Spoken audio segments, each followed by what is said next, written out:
Have you ever felt invisible, not at work, not among strangers, but right there, at your own dinner table? Not because you were weak, but because you were quiet. Because you chose a path no one else dared to walk. They called it quitting. They called it failure. My mother once told me, "Not everyone's meant to be exceptional, sweetheart." What she didn't know was that the mission I left for would never earn a ceremony, never be posted on the wall. But one day, in a room full of brass, a general stood up, looked me in the eye, and said, "General Pierce, it's an honor to see you again." And suddenly, the silence around me shattered. If you've ever been overlooked, misjudged, forgotten, this story is for you. My name is Samantha Pierce, firstborn daughter in a legacy military family, rooted in Fort Bragg, North Carolina. My mother once said to me, "Sweetheart, not everyone is meant to be exceptional. Someone has to support the stars." I was 19, just commissioned. My uniform still smelled like starch and dreams. I smiled then, but that sentence followed me. It became the background noise of every holiday, every family photo I wasn't in. While they bragged about my sister's promotion on Facebook, no one even met me at the airport. When I came back from a Black Ops tour, they thought I quit West Point after year 1, but I didn't quit. I was recruited into something they'll never print in a newsletter. This isn't just a story of military secrecy, it's about something more dangerous, being invisible in your own family, and how one moment, one salute, changed everything. Let me tell you, in the Pierce family, success had a dress code, pressed blues, medals, photo ops under flags. My sister, Captain Jessica Pierce, was the rising star. My brother, running logistics in the Air Force. And me? I became the story no one told. They said I dropped out of West Point, said I couldn't take the discipline, said I cracked under pressure. But the truth? I was pulled, handpicked, into something they'll never print in a family newsletter. A covert program that didn't come with medals, just scars. I wrote strategy in war zones, sat silent in safe houses, held dying soldiers, and kept their secrets. And when I came home, no one asked what I'd been through. They just said I looked tired. One Thanksgiving, my seat at the table was taken by a neighbor's son who just got into Yale Law. I stood at the sink, reheating leftovers, my medals still packed in a box in the garage. They celebrated Jessica, threw parties for my brother. But for me, just silence. And silence is louder than shame. My mother once said, "Some people shine, some people support the shine." But she didn't know. I had made decisions in basements of embassies, had saved lives under names not mine. In every family photo, I wasn't just missing, I was cropped out. No one ever said it to my face, but their absence spoke volumes. And still, I showed up. To birthdays, to Christmas, not for recognition, just to remember who I used to be. And every time, I left quieter than when I arrived. You see, it wasn't the missions that hurt. It was walking through your childhood home and realizing no one missed you, not really. And when your legacy is silence, the loudest thing you can do is survive it. I didn't wear my uniform to dinner anymore, not because I was ashamed, but because no one would notice, if I did. That was the beginning of the long, invisible war, not on the battlefield, but in my own home.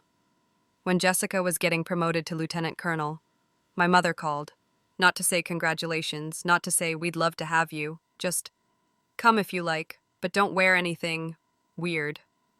That was her way of setting the rules. Rules that looked like concern, but sounded like shame. So I drove 10 hours, quietly, no music, no calls, just a mind rehearsing how to disappear at a family event. I packed 2 outfits, a soft, neutral blouse that said invisible, and my dress uniform, crisp, untouched, folded like it was still waiting for a ceremony that never came. When I arrived, nothing had changed. Same lemon-scented cleaner, same polite distance. My father greeted me like I was retiring from a desk job, a pat on the back, a look past me, toward the room that actually mattered. Jessica? She made her entrance like a senator's daughter, full of grace and a rehearsed smile. "This is my sister," she said. "She used to be in the military. Now, admin, I think. There was laughter, polite, deadly, the kind that cuts deeper because no one thinks it's cruel. I smiled, not enough to show teeth, just enough to make them stop talking. I scanned the house, the same family photos, the same medals, still no trace of me. And then, a little girl tugged my sleeve. "Did you ever shoot a real gun?" she asked. I crouched, looked her in the eye. "Sweetheart, I once wrote a plan that helped 30 soldiers make it home alive." She blinked, then ran off to play. That night, I stood at the edge of the porch alone. The house buzzed behind me. Laughter, toasts, but not for me. And for the first time in years, I felt it.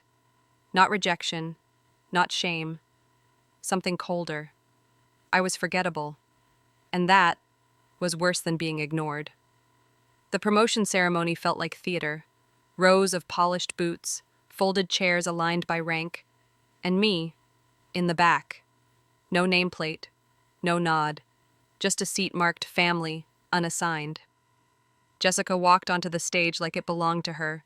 She straightened her uniform, cleared her voice, and spoke of loyalty, of duty, of honor.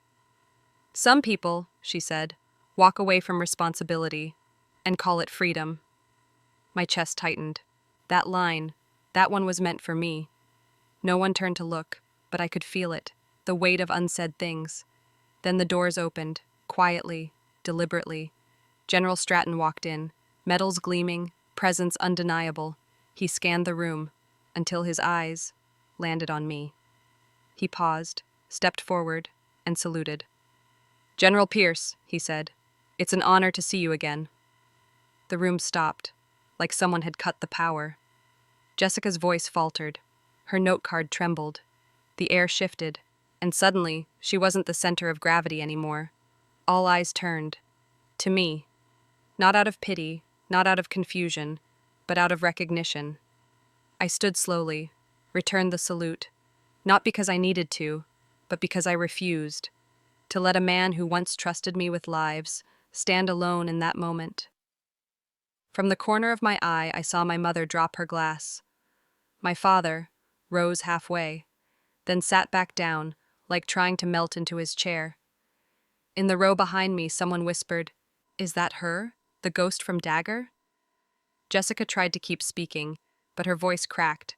Her speech lost all rhythm. The applause had died, and for the first time, they looked at me, not through gossip, but through reality. That night, I returned to base lodging. No applause, no celebration, just stillness.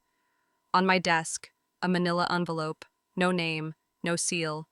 Inside, a printed email, anonymous, allegations, accusing me of leading an unsanctioned mission, one that supposedly resulted in civilian deaths.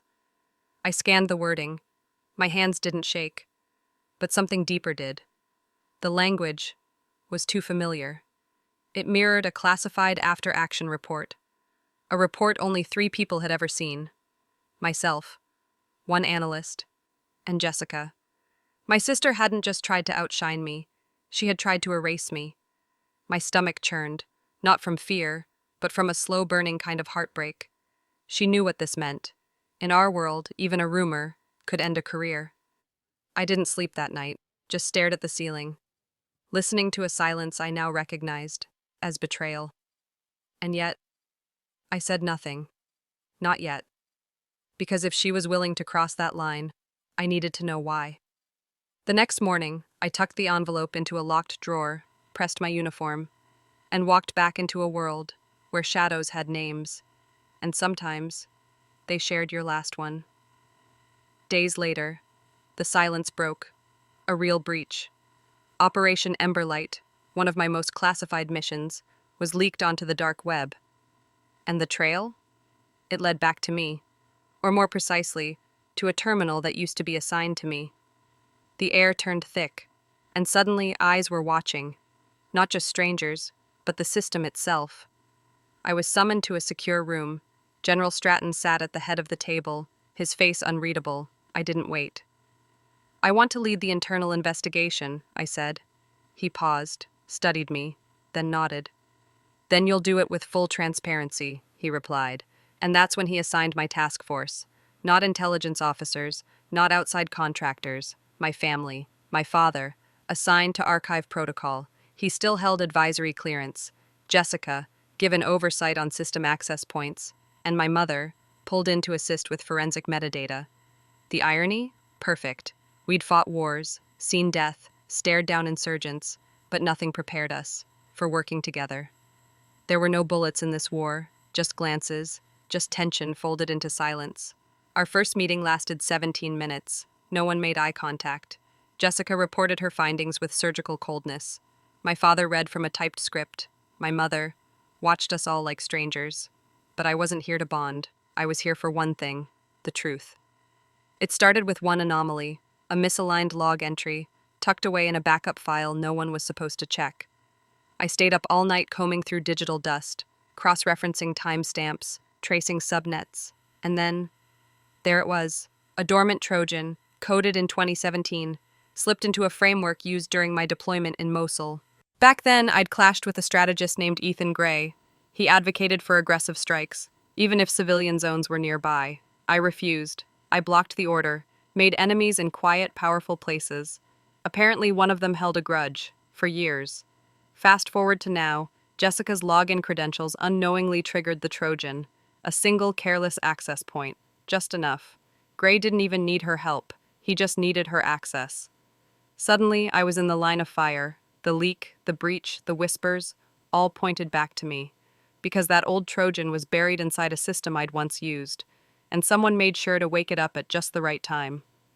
I flew to DC with proof, sat across from General Stratton in a secured room, laid everything on the table, logs, code, timelines. "You're saying Gray weaponized an old shadow protocol?" he asked. "Yes, and he used my sister's access to make it look like I caused the breach." Stratton leaned back. "You're going to have to confront her." That night I did. Parking garage, dim lights, no ranks, no cameras. Jessica stood stiff, arms crossed. "So it's true?" she asked. I nodded once. "You didn't mean to, but you opened the door."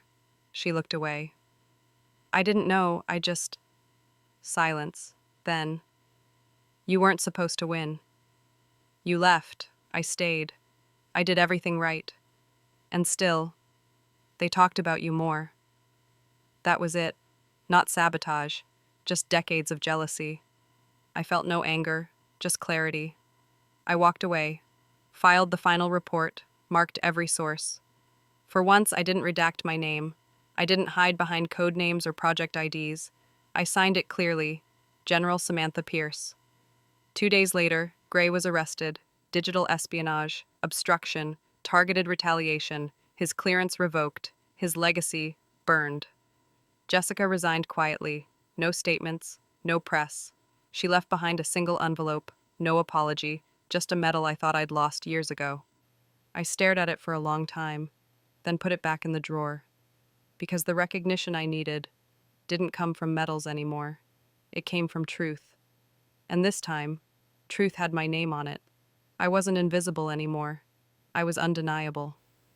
The day of the formal hearing arrived, a sea of uniforms, brass and ribbons, whispers trailing down marbled halls.